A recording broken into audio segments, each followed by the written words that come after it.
Welcome to the Pizza Buffet, a part of the Hammer Betting Network, powered by Pinnacle Sportsbook. We are live on the Forward Progress channels on YouTube, Twitch, and Twitter.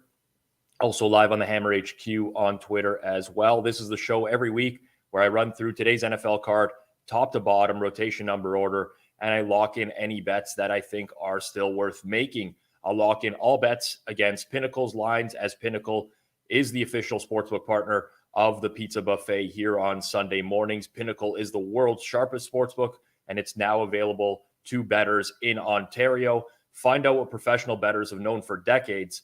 Pinnacle is where the best bettors play. You must be 19 plus in Ontario. Please play responsibly. Not available in the U.S. Really quickly, just want to make sure that everyone can hear me properly. Obviously, recording out of a hotel room in Mexico this week as I'm away for a friend's wedding.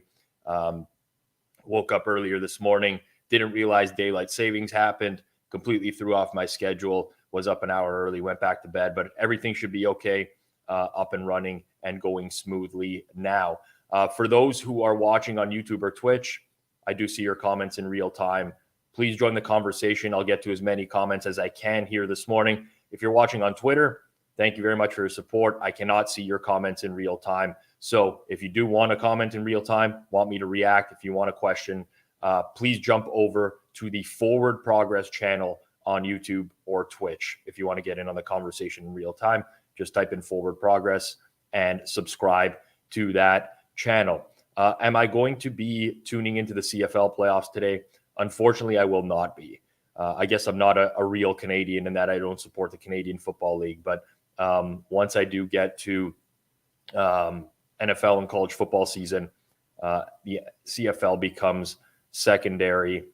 Yes, I do see the comments about the serial killer shirt that Cam referenced on Drive to Survivor this week, which is also available on the Forward Progress YouTube channel. All right. Actually, good question. What is the difference between Forward Progress and the Hammer HQ? Forward Progress is where we house pretty much all of our NFL stuff. Hammer HQ is like our headquarters for primetime, essentially. If we're going live around a game, whether that's pregame, halftime, postgame, or anything like that, it will appear on Hammer HQ. Forward Progress is purely NFL content across the board. So that's a good question. Subscribe to both if you're interested in both. Does us no harm, absolutely no harm, and you get notified whenever we do go live. As always, I will be locking in plays on Betstamp. You can download Betstamp on Android or iOS. You can check out the website, which I'm about to pull up now, at betstamp.app. Obviously, a great tool for tracking bets and for line shopping as well. Definitely would highly recommend, no matter what, that Pinnacle is in your repertoire if you are line shopping, as it is a low vig book, and there are very, very few out there in the regulated space right now. All right. Chargers and Falcons. We will start here really quickly. Okay, so essentially a little bit of buyback towards the Falcons this morning. Possibility that they do come off of the 3 minus 120 here at Pinnacle this morning. Total 49.5. The Chargers are cursed, basically, at this point. That's what I've slowly come to realize. Somehow things get worse for them coming out of a bye week, as they have no Keenan Allen. Mike Williams is not expected back. But obviously the Keenan Allen blow is a big one for them. On the other side of things, Atlanta is going to welcome Cordero Patterson back into the lineup. I don't have a ton of interest in this game with where it's at right now. I do think that the loss of Allen is obviously, like, it's big. You're down your number one, number two receiver. Your number three is banged up. But when we look at the Atlanta defense, it's still a defense that can be thrown on. Casey Hayward is on IR. AJ Terrell is out. They have the worst pressure rate in the entire league at 11.5%. So, yes, there are playmakers missing for the Chargers, but this is still going to be an opportunity for them to move the ball through the air. And there's kind of like a misconception about the Chargers defense as well, where people just think that the Falcons will be able to run all over LA. And it's possible that they might be able to. I mean, there's a range of outcomes in the NFL Chargers run defense for years has not been good, but there's a very, very big difference this year between the Chargers run defense in terms of success rate and EPA per play. So I'll explain that in a second. But if you look at pure EPA per play, the Chargers rank 27th in run defense. If we start to look at success rate, the Chargers rank 9th in success rate. They gave up a successful run just 38% of the time this year. So what that tells you is that they do a pretty decent job on a down-to-down basis, but they are susceptible to the big run every now and then. And that's why the EPA is kind of extended or like differs greatly from the success rate. All in all, very challenging game to handicap. I lean slightly to the Chargers if this gets off of 3. I mean, we're going to learn a lot about LA today, in my opinion. Coming off a bye week, if they can't right the ship here, even with injuries offensively, I think that this is a team that is, probably cooked for the remainder of the season. All right. I should point out before we get into the next game, which will be Miami and the Chicago Bears. I don't like a whole lot this week. Always like to be upfront with the audience in terms of what kind of week it's going to be. I personally have not placed a lot of bets this week. It's not because I've been away. It's more so that I just don't like the card. A lot of the edges, leans I'll talk about, just never, reached the point where I consider them playable. Just want to point it out there because I know people are definitely looking for picks every Sunday morning, and I completely get that. I would just never offer up a play that I'm not willing to bet myself. So just want to be completely transparent when it comes to that. All right. Miami, Chicago. A little bit of back and forth on this line this week. I think the biggest talking point for this game over the course of the week was the weather concerns, more so earlier in the week than now. It doesn't look too bad now. Probably see a minor impact on the passing game. Looks like winds roughly around 15 miles an hour, gusts up to 25. Not nearly as bad as was once expected earlier on in the week. You can downgrade the passing games a little bit, probably more so Miami because they actually throw the ball a lot relative to the Chicago Bears who do not. But don't get too overly concerned with the weather in this game. It was Kevin Roth, who I've mentioned on this show before, who I've followed for years. I believe he's part of the Roto Grinders team, who had pointed out that if you do see anything from Chicago prior to the game today, really windy conditions in the city, that the wind is very, very likely to be worse pre-game than it is throughout the game. So just consider that as well as you go through this game. Challenging one for me as well, as are a lot of the games this week in particular. Tough to value Chicago's offense. Really changing dynamic in recent weeks. Hard to say that for sure because they were in a negative game state a lot against Dallas last week. So they really had to play a bit faster, had to do some things that are maybe outside of their neutral game state. But Justin Fields is obviously involved more in the running game right now. It's working. The Bears offense looks a lot better now. I don't think anyone would deny that than where they were earlier on in the year. I wonder if the Dolphins, being a successful team in terms of stopping the run, are able to limit this offense though. Number 7 in terms of success rate on rush defense, number 9 in EPA per play. We have had a couple instances this year of Miami playing mobile quarterbacks. That would have been Lamar Jackson, who killed them on the ground. Josh Allen, maybe not like to the same extent of Justin Fields, but that Josh Allen game, they did turn him into a pocket passer for a lot of that game. He really diced the Miami defense. They just, fourth downs, turnovers, whatever. But both those quarterbacks did have a lot of success against the Dolphins.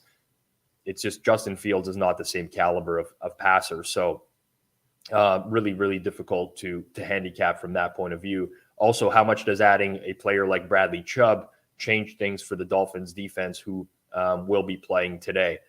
A couple other things of note here. The Bears have played 4 of their last 5 games away from home, and that usually leads to a worse perception of a team. So just keep that in mind. A lot of people have all these road games in the back of their head for Chicago, and that leads to a worse perception. On top of that, the Bears defense, subtract last week, which, I mean, you don't just dismiss games entirely, but ever since they got Jalen Johnson back at cornerback from injury, their pass defense has been a lot better. So still think Miami would be able to move the ball through the air, but it's a tough one. I do lean to Chicago in this game, not something that is a strong lean one way or another, not something that I'm lining up to bet this morning or anything like that. But I do think that they might be just a tad undervalued in market. Not to say that Miami is a very good football team. I think they're like a sneaky dark horse this year, but just wanted to, break that down in full. Okay. Next game, Carolina and Cincy. This is this is the Pinnacle price right now. I'm going to go ahead and lock in Carolina. It's a little bit juicy, 75. So we're basically risking 89 to win 75 here. Obviously scary backing the Panthers in any single capacity whatsoever. It is a team that is, they're not a very good football team, as we've learned, but kind of injuries working in opposite directions in this game. You get J.C. Horn back for Carolina. I don't have a confirmation on Dante Jackson, but I think he is going to play today, and that really solidifies the back end of a defense that has been pretty decent this season. Obviously, Cincinnati without Jamar Chase, but that's not where I'm going to focus for the Bengals. It's the cornerback situation. They're probably dressing the worst group of cornerbacks in the entire league today. With, I guess it'll be, Chidobe Awuzie is confirmed out. He's on IR. Mike Hilton is out. Trey Flowers is banged up. We'll see if he plays. But it looks like Eli Apple will return, and Cam Taylor-Britt will be the other starting corner. That's about as weak as it gets. Do I trust the PJ Walker offense? No, not completely. But Cincinnati's run defense has also fallen off as well ever since DJ Reader went on IR. So I do think there is opportunity for Carolina to move the ball here. Cincinnati will look better than they did against the Browns offensively. Like, obviously the Jamar Chase loss was big for them, but the Browns pass rush was just killing the Bengals O-line in that game. I don't think the Panthers will do the exact same thing. Obviously don't think they're going to roll over either, and they're going to completely struggle, but I do think it's a situation where they can keep this game close, possibly be competitive in this one as well. So one other thing to note, Carolina, Cincy, because of the Bengals and the way they got beat on Monday Night Football, which was turning Burrow into a drop back passer, he was just getting killed by that defensive front of the Browns. You may see a more run-heavy game plan from the Bengals today, which I don't necessarily think works in their favor, but they may opt to go that route after a game where their offensive line got completely killed. So Carolina plus 7.5, minus 119. Obviously, there's sevens across the board. If you're line shopping, you might find a 7 with less vig or whatever, fine, no matter what. But I do like Carolina at all the market prices right now. Okay, let's get into the next one. Green Bay, Detroit. So Green Bay taking money. I'm not sure if I'm surprised by that. I thought this line would – I didn't think there was going to be a lot of interest in this game over the course of the week. My numbers lean, I guess at this point, nothing on spread, very slightly to the under. I'm not sure the Green Bay offense is ever going to get right. Like, when we look at the Green Bay offense, it's just been anemic for the entire year. The challenge I have right now is if we do look at the Packers offense and the defenses that they have played, they've played Buffalo, Washington, the Jets, the Giants, the Patriots, the Bucs, the Bears. They have had a pretty rough run of opposing defenses. And now they get Detroit, who is just in like another class of awful. They've given up 24 or more points to every single offense that they've faced this year. I think if there was ever a game that Green Bay is going to turn around, I'm not saying anything that people don't know out there, obviously, because like the Lions defense is so bad. But if there was ever a game where Green Bay was going to turn it around, it would be this one, right? I don't love the injury report for Green Bay. Still don't have finalized confirmation, but when you do consider the amount of players that were on the injury report this week, whether that is David Bakhtiari, Alan Lazard, Christian Watson, Elton Jenkins, Preston Smith, all with questionable tags. They lose Devondre Campbell on defense, which is a big blow, probably one of the more underrated defensive players in the entire league. And then on the other side of things, if you look at Detroit's schedule this year, they've also, they've played a gauntlet of teams. Every single team that they've played is 500 or better right now. So are they undervalued? Are they, I don't know. This is a really, really challenging one for me. I don't like narrative-based stuff either, but Detroit does have that, that tanking vibe after they traded TJ Hawkinson. Josh Reynolds is out. DeAndre Swift is banged up. He's going to play, but he'll be limited in terms of his number of snaps. So I don't, no strong opinion here. My numbers lean to under. It would be very hard for me to bet an under with this Lions defense right now. I did skip over some comments. I will get back to them right here. So thoughts on the total for Carolina and Cincinnati. Let me pull up my exact number so that everyone has the exact number, but I think I made it just over 43. So yes, if anything, I would be playing the over there. Not in love with that though, again, because the possibility that Cincy goes more run heavy, and you just never know what you're going to get out of the Carolina offense. Brett says he loves the under in the Packers game. Rodgers kills the clock in successful drives. That's one thing about the Packers is they have lacked the big play this year. So I do think that they will move the ball on the Lions. I just think they'll have a lot of long sustained drives in doing so. So we'll see. Still nothing other than the Carolina play that has been locked in so far. All right, Las Vegas and Jacksonville. Let's bring this one up. So Las Vegas has taken some action this week. If anyone knows if there's a confirmation on Darren Waller, I don't believe there is right now. The only reason I say that is I do think that what we've seen in the past, whenever Darren Waller has been like a game time decision, he's going to give it a go. Whether he's in or out, the market will move off of that information. So it's kind of held still here. Fully agree with the move towards Las Vegas earlier in the week. Now I think we're in a range where it's not playable. So Randy says, I think Waller is out. Schefter tweeted last night. There was conflicting tweets last night. Schefter was one that said Waller's not expected to play. Can't remember who was the other one that said that. Trying to see. Rap Sheet, Ian Rappaport, had him optimistic to play. So unlikely. Okay, we'll assume that he's out for the sake of this. I think there's a lot of fixation on Las Vegas getting shut out in New Orleans last week. First of all, the Saints are better than people realize for the most part. If the Saints don't turn the ball over, they're fairly successful, plain and simple. So they didn't last week. They won the turnover battle, and Las Vegas looked terrible. But most importantly, the flu bug hit the Raiders last week. They basically had the flu ravaging their locker room. I think it was reported that 15 players, including their entire wide receiver group, had the flu. They obviously played, but I honestly think after watching that game in full, that it had a very large impact on the game. Teams play up and down on a weekly basis. This is the NFL. You're never going to get, consistent performance from every single team.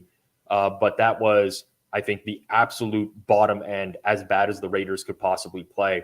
Their offense was number 4 in EPA per play in the league going into last week, and now it's dropped out of the top 10.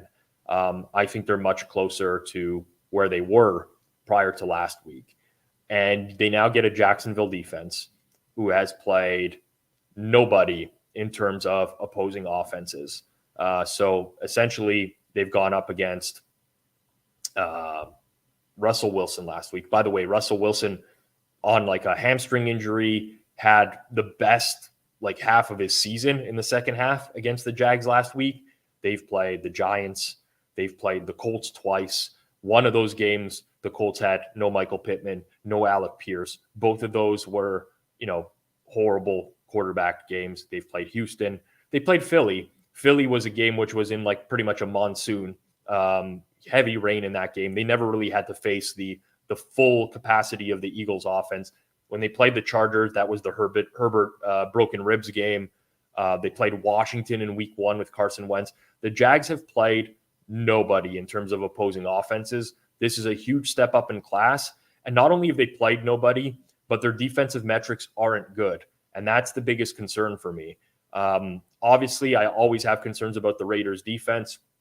The Jags can move the ball, but Trevor Lawrence is just inclined to make bad decisions. He really is. So I think the number's kind of gone at this point. But if we do get a market reaction here where Darren Waller is announced out and we see some Jacksonville money, I would say that I would probably bet the Raiders if that were to be the case. One other thing to note, Jacksonville playing the week after a London game. We don't have a large sample size on this yet. So I don't really think it's, I think it's worth mentioning, but not something that I'm necessarily including in my numbers in a game right now. But these teams a week after a London game where they do not skip a week have not fared well so far. Las Vegas stayed the week in Florida, traveled out to Florida early in the week, played there. So maybe a little bit of a hidden edge in terms of that one in specific. I know, Randy, you say Trevor Lawrence has fallen behind Justin Fields. I don't know that that's the case. I just know that entire draft class is cheeks right now, basically. Has not been very good. All right. Surprisingly holding up well this morning. Throat's in good shape. Feeling good. What number would the Raiders be good to if Waller is out? So this is just like basically the Raiders are on the cusp of a play for me at the current market number. Maybe I'm too high on Las Vegas. Maybe I'm too low on Jacksonville. Could be a combo of both, and you get, where I'm at now. But essentially, if we see any movement towards the Jags here, I would play the Raiders. I'm not sure with this Raiders first half with the Florida angle. I'm not sure if there's anything there. So like you're saying that the Jags might be a little bit sleepy out of the gate. Raiders might be more ready. Possibly. I don't know. Honestly, I don't study that kind of stuff or those angles or anything like that. I don't know if there's anything to that. That's not something that I would be all that interested in. Okay, this is going to be a huge one on the resort we are at today because we got a lot of Colts fans and we got a lot of Patriots fans and or at least a few Patriots fans. Sad. Hate to see Patriots fans around. But this will be a big one today. A lot of rooting interest here. I'm very conflicted on this game. Market has settled around 5 now, shaded towards Indy, so more likely to go to 4.5 than 5.5. I'm going to play this. I'm going to go ahead and play the under 40.5 in this game. It's going to be a small bet. It's too high for me. I made this in the 30s. It did get bet up. So, excuse me. Do have to make note here that this is against the market. There's obviously been some resistance on this game because somebody bet it up earlier in the week. Now I think it's gone too far. Just don't really love the offensive matchups in this game. I don't like you guys. Obviously, a lot of the following here has followed me for years. So I'm not a big narrative-driven person. It's very tough in the NFL, especially because we deal with small sample sizes. Belichick versus rookie quarterbacks, in my opinion, is very real, with a few exceptions. Obviously, you can lump young quarterbacks into the mix rather than rookies as well, and you'll get a larger sample. You did have Justin Fields beat the Patriots a couple weeks ago away from home. Justin Fields is a very, very different matchup for the Patriots in that he's like a run-first type of quarterback. But when we look at Belichick against rookies, lifetime 14-0 at home, 10-4 against the spread, 14-0 straight up, I should mention. The thing is, Sam Ehlinger is not even like a highly touted quarterback, right? This isn't like a rookie, like a first rounder, second rounder, or something like that. 6th round pick. I know he does give them some mobility. It's not a statue like Matt Ryan in the pocket, but I think the chance for the Patriots defense to have a lot of success against Ehlinger is pretty high in this spot. Don't blame anyone who got the Colts. You know, Chris says they got the Colts earlier this week at +6. Love them today. I'll talk about this reason why. Typically speaking, low total. When you get a team getting points, the points become more valuable. The underdog becomes more valuable. Patriots are dealing with O-line injuries. Their center, David Andrews, is out. Right tackle, Marcus Cannon. Devontae Parker's hurt. They've really struggled to move the ball consistently this year. Mac Jones, 19th in success rate, 25th in EPA per play this year. Kwity Paye has no injury designation for the Colts, is expected to return. I think that's a big boost for them as well. So +6, definitely don't blame anyone who got that number, but we're dealing with the existing market right now, which is 5. And I just don't have a strong opinion. Other than that, I think points are going to be hard to come by. Ehlinger under half passing TDs is +190. That's not a bad bet, I think. I don't know. Maybe on the cusp of what I would think for that type of number. All right. Someone mentioned that the Raiders must actually be a good play today because I never liked the Raiders. It's true. They're probably, I'm not saying that it's true that they're a good play. If I go back like 2, 3, 4 years, I think I've probably played on the Raiders less than any other NFL team. I mean, I would put decent money down that that's actually been the case in terms of me like not playing on them all that much. So really quickly, just going to check that tweet. Okay, nothing of importance. Buffalo and the Jets. Let's pull it up here. Hopefully internet connection is holding strong. All looks good on my end. Haven't received any complaints or anything like that. So just going to keep going through this one. Jets catch money this week. Mostly, I think, presumably due to Jordan Poyer being out, possibility of Matt Milano missing the game. Although Trey White returns, and I think that kind of went under the radar.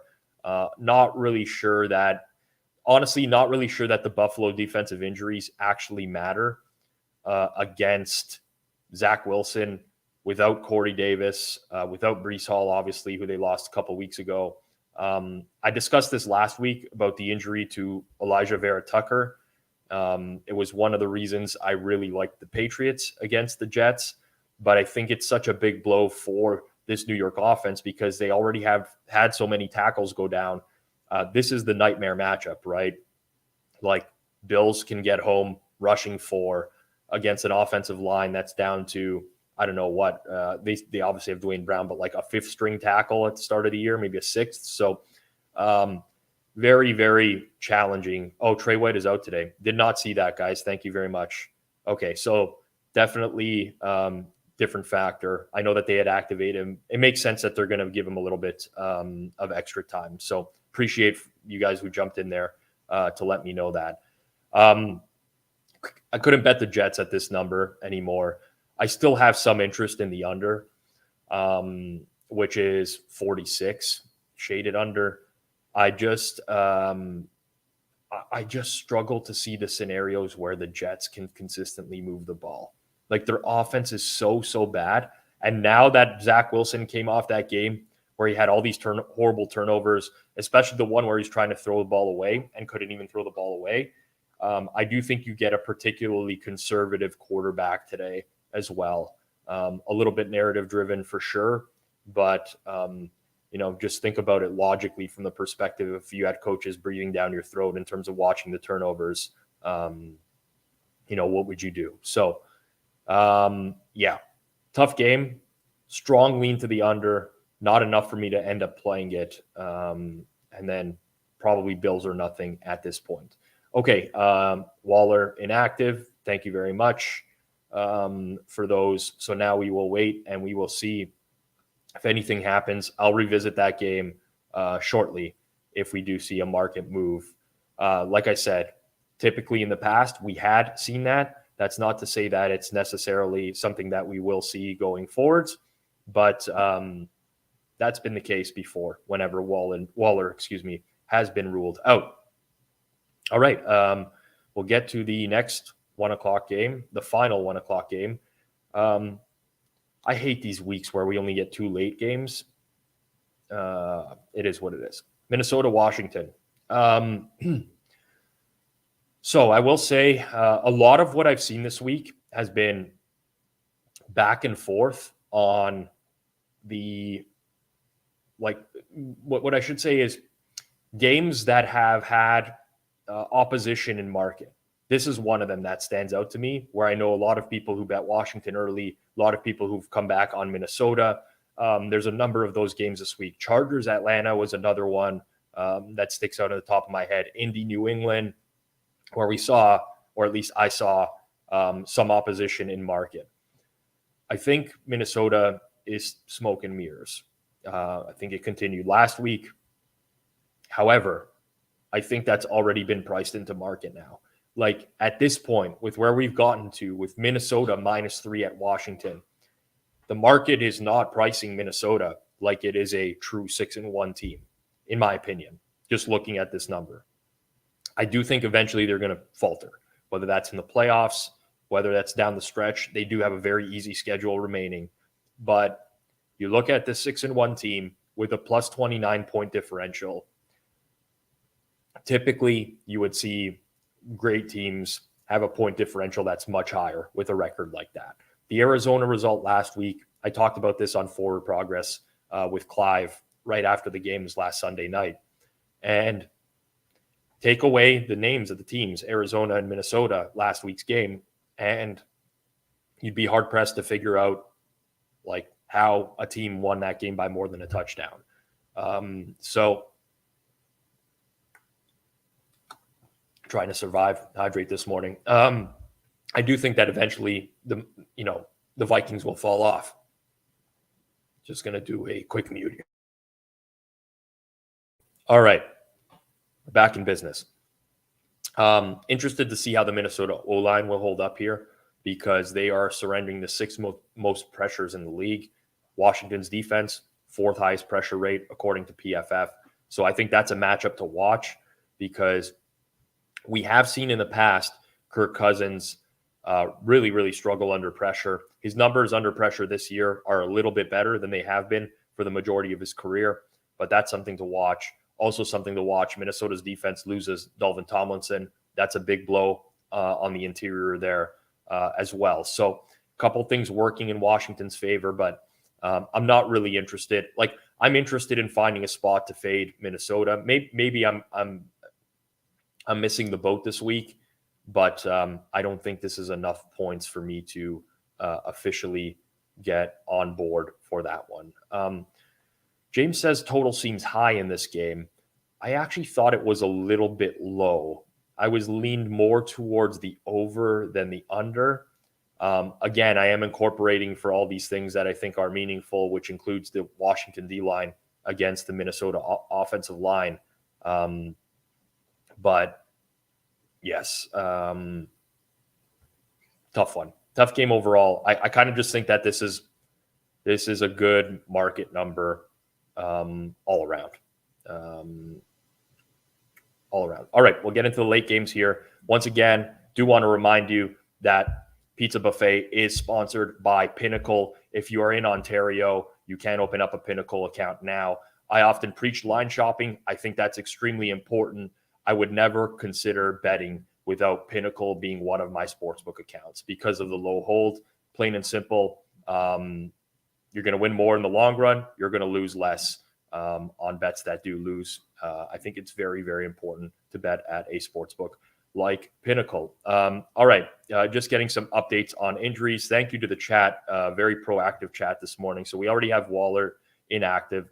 Lazard and Bakhtiari are active for Green Bay. So that's a boost to their offense. Would probably get me off of any consideration on an under in that game. We do have, all right, who else here? Ian Rappaport, Waller out, Matt Milano officially out. Okay, so no surprises on those ones.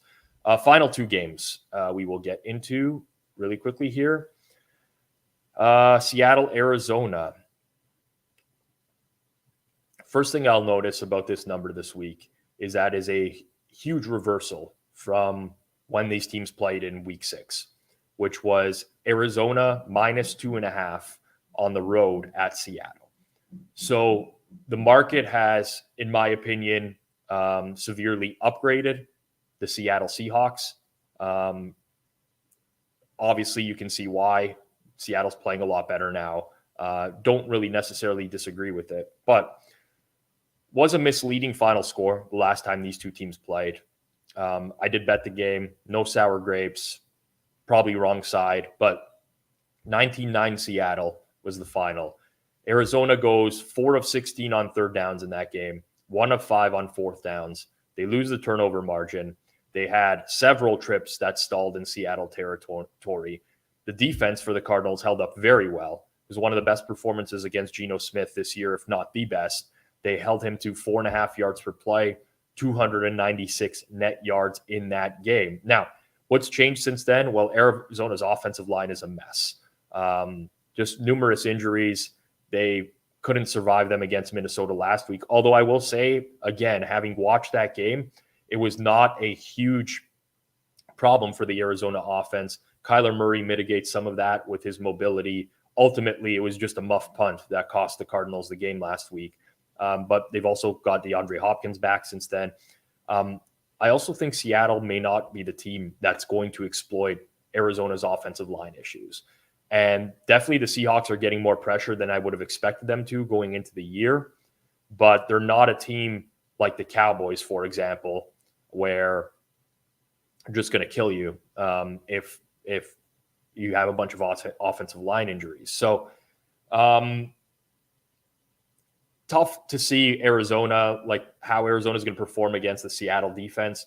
Probably just like some sort of average type of offense for the Cardinals today. Geno Smith versus the blitz. Want to focus on this because Arizona, huge blitz rate, 37.3%. I believe that's number 2 in the league, only behind maybe the Giants. But they're one of the most blitz-heavy teams in the entire league. And I won't say Geno Smith has been bad against the blitz this year because he hasn't. But his PFF grade when he is not blitzed is the 3rd highest in the league. When he is blitzed, it's the 15th. So I have a decent lean towards Arizona here. It would obviously be a lot easier for me to pull the trigger if they were just completely healthy, didn't have all these injuries on the offensive line, which include definitely Max Garcia, their left guard, being out, Rodney Hudson being out. Remember, Justin Pugh is already on IR. Their left tackle, DJ Humphries. I have not seen an update on DJ Humphries as of now so far, but he was ruled out right before last week's game against Minnesota. It was kind of like a late scratch.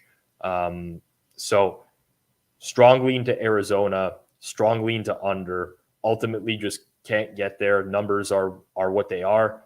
I'm not buying points or doing anything like that, but that's the way that I would play this if I had to play it. And again, Arizona, Seattle, another one, just like LA, Rams, Tampa Bay, just a myriad of games that have seen people liking both sides of the game. This one's settled at 3 right now. Most books at 3. I think needing the Bucs to win a game by 4 points right now is a pretty bad bet. I don't know like I get the Rams are not great either. It's just like a battle of the disappointing teams. But the Bucs to win by 4, I think is a bad bet. Everyone was kind of fixated this week on, is Cooper Kupp going to play, for obvious reason. I mean, huge playmaker. He's in.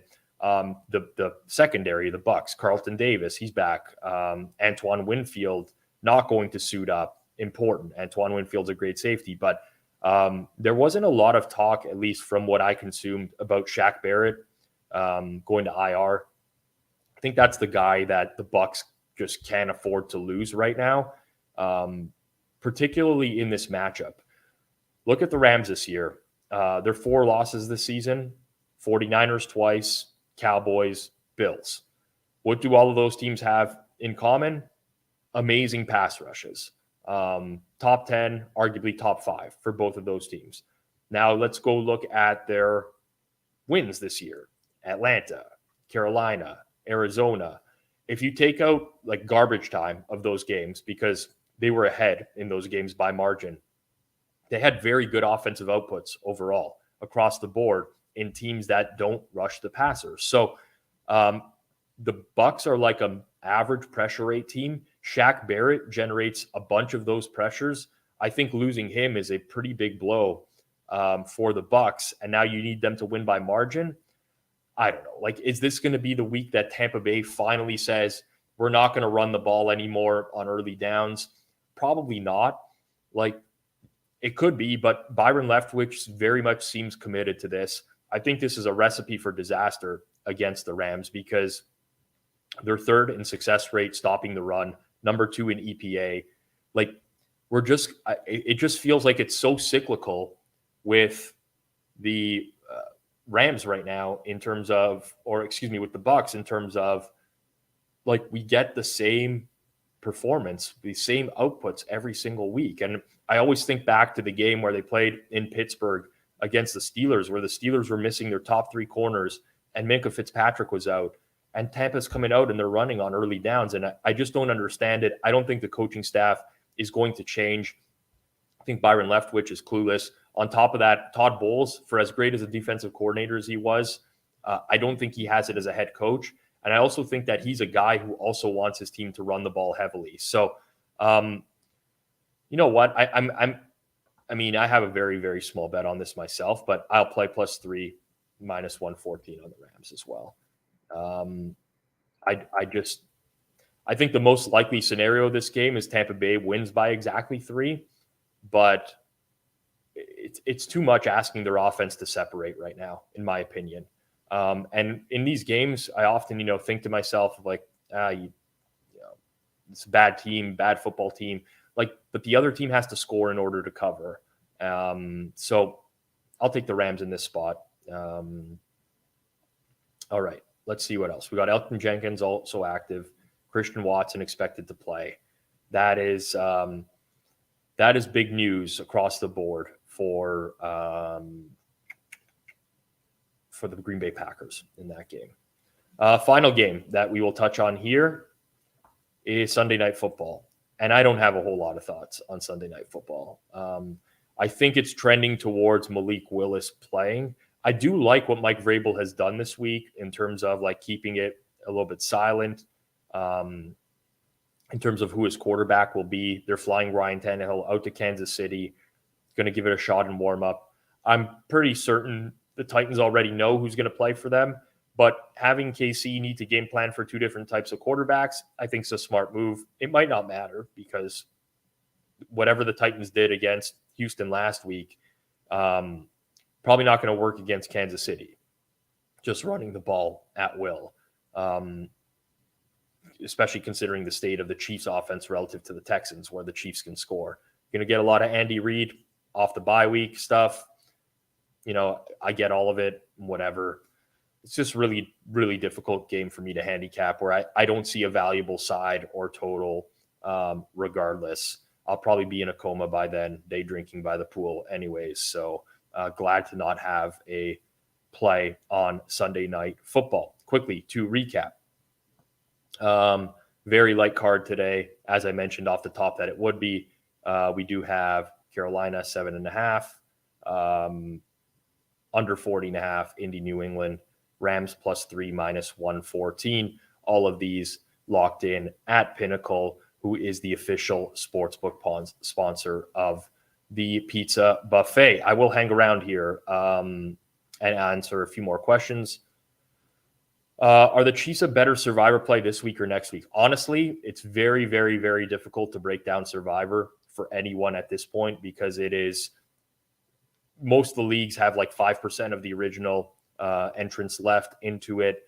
It just comes down to your specific pool. How many people have the Chiefs left in your pool? That's going to matter. How many people have other teams left that they can use this week? That's going to matter. So very, very difficult for me to actually say. Thoughts on Monday night game? I won't be around to do primetime for Monday Night Football tomorrow.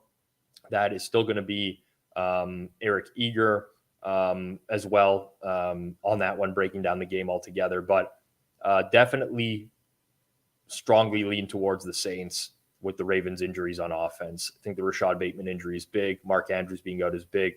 Oddly enough, they weren't able to move the ball until those guys were out of the game last week against the Bucs. But again, I go back to the Saints are better than people give them credit for. Essentially just got to not turn over the ball, and they are going to be in good position. Andy Dalton primetime game, take that for what it is. But I wouldn't be surprised if more money comes in on the Saints leading up to the game tomorrow. If someone was to blindly bet all home dogs this week, do you think they come out ahead? All right. I hate doing stuff like this, but for the sake of doing stuff like this, home dogs would be Atlanta, Chicago, Detroit, Jacksonville, Jets, Washington, and that's it. And the Saints. Gut feeling is no. Gut feeling is no. Did I take my sticks to Cabo? I did not. I did not bring my clubs. I am dealing with it even hurts to bring my arm up, but I'm dealing with some pain in my arm that makes it extremely difficult to golf. I tried to take about a month off, went out to play, hurt a lot, couldn't really get through 18. So now I'm trying to let it heal up over the winter months so that I'm back for next season.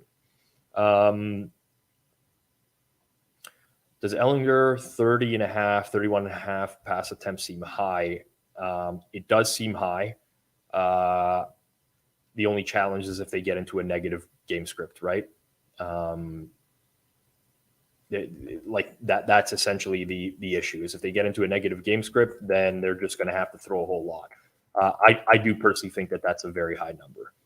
All right. Who's asking about CFL? I don't even know what's going on in the CFL. Semis today, Calgary, BC, Hamilton, Montreal. No clue. Could not tell you. Haven't watched a CFL game in at least 6 weeks. All right. We're getting into the absurd questions now. That is usually my signal that it's time to wrap this up. Everything for myself will be back to normal starting on Wednesday of this upcoming week. Sunday Night Football prime time is happening tonight. Suma is still a part of that. Will be hosted by our producer, Jason Cooper. So Jason Cooper stepping in, filling my shoes tonight. Suma is still a part of that. We'll recap the entire day of the NFL and look ahead to Sunday Night Football and back at the half for that game. Monday Night Football, as mentioned, Eric Eager is still there for prime time as well. So for anyone who's looking for picks for the primetime games, those go live on the Hammer HQ, on YouTube, on Twitch, on Twitter. Forward Progress. This is the show I do 10:30 Eastern time every single Sunday night with Clive Bixby. I will not be doing that tonight. However, Clive will be joined by Eric Eager to fill in for me tonight. Obviously, Eric Eager used to do something very similar with Pro Football Focus as part of the PFF forecast. It's going to be the exact same style of show, which is guessing where the lines will come out and which way they will move over the course of the week. So hopefully people can find some early valuable bets by tuning into that and also get a full recap of this week, what people will overreact to, what the guys got right and wrong. So you can tune into that. That is the staple show on this Forward Progress channel, 10:30 Eastern time tonight. That will go live. Just hit that subscribe button on YouTube, on Twitch. You'll get notifications as soon as it does go live. And if you do enjoy the content, please thumbs up, do anything you can to help support the Hammer, as we will be, looking to expand this. People asking about basketball, college basketball. We do have plans to do some of this stuff down the road. So appreciate everyone tuning in. This has been the Pizza Buffet, powered by Pinnacle, here on the Hammer Betting Network. Good luck with your bets today. Peace out, everyone. Enjoy the day.